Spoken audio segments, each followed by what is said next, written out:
సమరం వేళ బీజేపీ అధిష్టానం ఎన్నికలపై దృష్టి సారించింది. ఇందులో భాగంగా పార్టీ తొలి జాబితాను విడుదల చేసేందుకు రంగం సిద్ధం చేసుకుంది.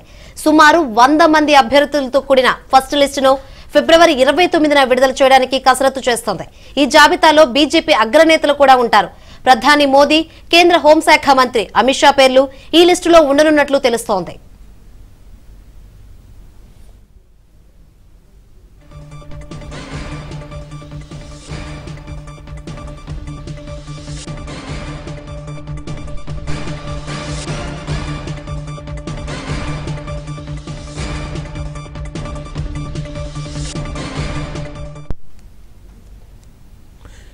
తొలి జాబితాలో తెలంగాణ నుంచి 9 స్థానాలు ఉండే అవకాశం ఉన్నట్లు తెలుస్తోంది. ప్రస్తుత సిట్టింగ్ స్థానాలతో పాటు మరో 5 స్థానాలకు అభ్యర్థులను ప్రకటించనున్నట్లు తెలుస్తోంది.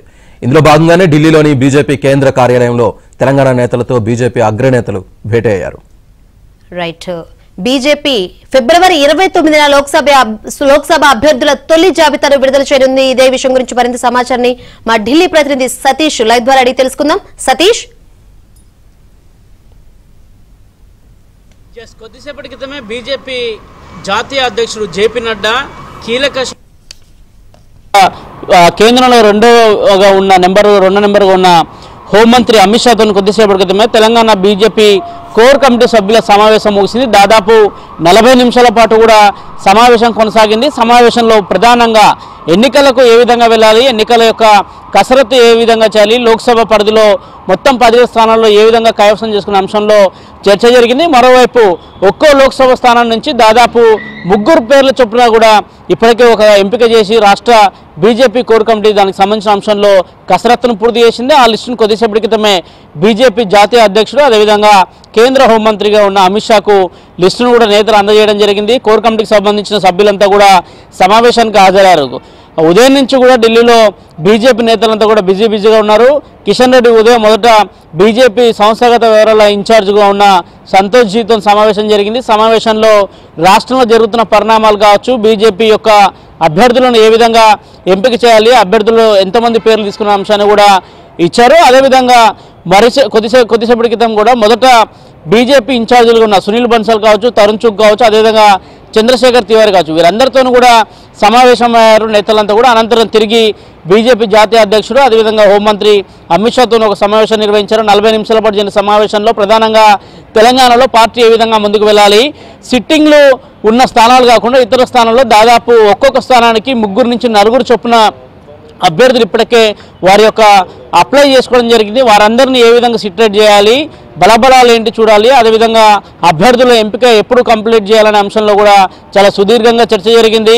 ఇతర పార్టీల నుంచి వచ్చిన నేతలను ఎన్నికల లోపే జాయిన్ చేసుకోవడం కావచ్చు, అదేవిధంగా రాష్ట్రంలో ప్రజా సంగ్రామ యాత్ర పెద్ద ఎత్తున భారతీయ జనతా పార్టీ ఇప్పటికే సమావేశాలు సభలు నిర్వహిస్తుంది. మరోవైపు యాత్ర చేపడుతున్న నేపథ్యం కాబట్టి ఖచ్చితంగా వీటన్నిటిని జోడించుకుని ముందుకు వెళ్ళాలనే అంశంలో కేంద్ర హోంమంత్రి కావచ్చు, బీజేపీ జాతీయ అధ్యక్షుడు ఉన్న జేపీ నడ్డా కావచ్చు, వారందరికీ కూడా ఒక దిశానిర్దేశం చేశారు. ఇప్పటి వరకు జరిగిన కసరత్తు అంతా కూడా పూర్తి చేసి ఒక లిస్టునంతా కూడా కేంద్ర అధిష్టానానికి అప్పచెప్పారు. ఇక కేంద్ర అధిష్టానం మొదటిసారిగా పార్లమెంటరీ బోర్డు సమావేశం ఉండబోతుందని చెప్తున్నారు. 28వ తేదీన పార్లమెంటరీ బోర్డు సమావేశం ఉంటుందనేది కూడా కొంత సమాచారం అందుతుంది. 28వ తేదీన కాక పార్లమెంట్ బోర్డు సమావేశం జరిగితే ఖచ్చితంగా దేశవ్యాప్తంగా కూడా పోటీ చేసిన ఎంపీల పేర్లు కూడా 28వ తేదీన పార్లమెంట్ బోర్డులో నిర్ణయించి 29న కూడా విడుదల చేసే అవకాశాలు చాలా స్పష్టంగా ఉన్నాయి. మొదట 100 మందితో కూడిన ఒక జాబితాను కూడా విడుదల చేస్తారని చెప్తున్నారు. అందులో ప్రధాని మోదీ కావచ్చు, కేంద్ర హోంమంత్రి అమిత్ షా కావచ్చు, మరికొంతమంది పేర్లు ఉంటాయనేది కూడా మనకు అందుతున్న సమాచారం. తెలంగాణకు సంబంధించి 4 సిట్టింగ్ ఎంపీలు ప్రస్తుతం బీజేపీకి ఉన్నారు. 4 సిట్టింగ్ ఎంపీలతో పాటు అదనంగా మరో 5 మంది పేర్లు అంటే దాదాపు ఒక 9 మంది పేర్లను కూడా మొదటి లిస్టులోనే అనౌన్స్ చేయాలి, ఎన్నికలకు సన్నద్ధం కావాలని కూడా బీజేపీ అధిష్టానం యోచనగా కనిపిస్తుంది. అందులో భాగంగానే సిట్టింగ్ స్థానాలతో మొదలుకొని చేవెళ్ళ కావచ్చు, అదేవిధంగా భువనగిరి పార్లమెంటు కావచ్చు, మల్కాజ్గిరి కావచ్చు, ఇలాంటి సీట్లన్నింటిని కూడా అనౌన్స్ చేసుకుంటూ వెళ్ళాలి అనే ముందస్తు చర్యలు కూడా బీజేపీ నేతలు సూచించినట్టు తెలుస్తుంది. ఇక మహబూబ్నగర్ పార్లమెంట్ సంబంధించిన అంశంలో ప్రధానంగా అక్కడ బీజేపీ ఉపాధ్యక్షులుగా ఉన్న డీకే అన్నతో పాటు అదేవిధంగా మాజీ ఎంపీ జితేందర్ రెడ్డి పోటీ పడుతున్నారు. ఆ ప్లేస్ని ఏ విధంగా బర్తరఫ్ చేయాలి, వారిద్దరిని ఏ విధంగా సెట్ చేయాలనే అంశంలో కొంత అధిష్టానం మల్లగులలో పడుతుంది. మరోవైపు మల్కాజ్గిరి సీట్ అంశంలో పెద్ద నేతలంతా కూడా పెద్ద ఎత్తున కూడా మల్కాజ్గిరిలో పోటీ చేసేందుకు కొంత ఆసక్తి చూపుతున్నారు. ఈటెల రాజేంద్ర కావచ్చు, అదేవిధంగా మురళీధర్ రావు కావచ్చు, మరోవైపు మరికొంతమంది నేతలతో కూడా ఉన్నారు. వారందరినీ ఏ విధంగా సిట్రేట్ చేయాలనే అంశంలో కూడా కొంత అధిష్టానం అయితే ఆలోచనలు అయితే చేస్తుంది.